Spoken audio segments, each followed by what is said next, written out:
Hi കൂട്ടുകാരെ, എല്ലാവർക്കും നമസ്കാരം. ഇന്ന് നമ്മൾ വന്നിരിക്കുന്നത് ട്രെൻഡിങ് ആയ പുട്ട് ഐസ്ക്രീമിൻ്റെ വീഡിയോ ആയിട്ടാണ്. എന്നാൽ പിന്നെ ഒട്ടും വൈകാതെ വീഡിയോയിലേക്ക് പോയാലോ.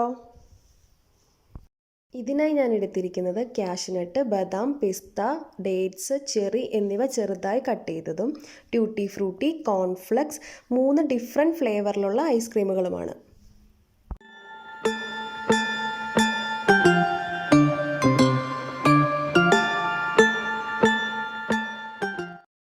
ഏകദേശം 1.5 മണിക്കൂറോളം ഫ്രീസറിൽ വെച്ച് തണുപ്പിച്ചിരിക്കുന്ന പുട്ടുംകുറ്റിയാണ് ഞാനിവിടെ എടുത്തിരിക്കുന്നത്. പുട്ടുണ്ടാക്കുന്നത് പോലെ തന്നെ ഡ്രൈ ഫ്രൂട്ട്സും ഐസ്ക്രീമും 1 ബൈ 1 ആയിട്ട് മിക്സ് ചെയ്ത് സെറ്റ് ചെയ്യുക.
ഇവിടെ ഇപ്പോൾ നമ്മൾ എല്ലാ ഡ്രൈ ഫ്രൂട്ട്സും ഐസ്ക്രീമുകളും നല്ലപോലെ മിക്സ് ചെയ്ത് സെറ്റ് ചെയ്ത് വെച്ചിട്ടുണ്ട്.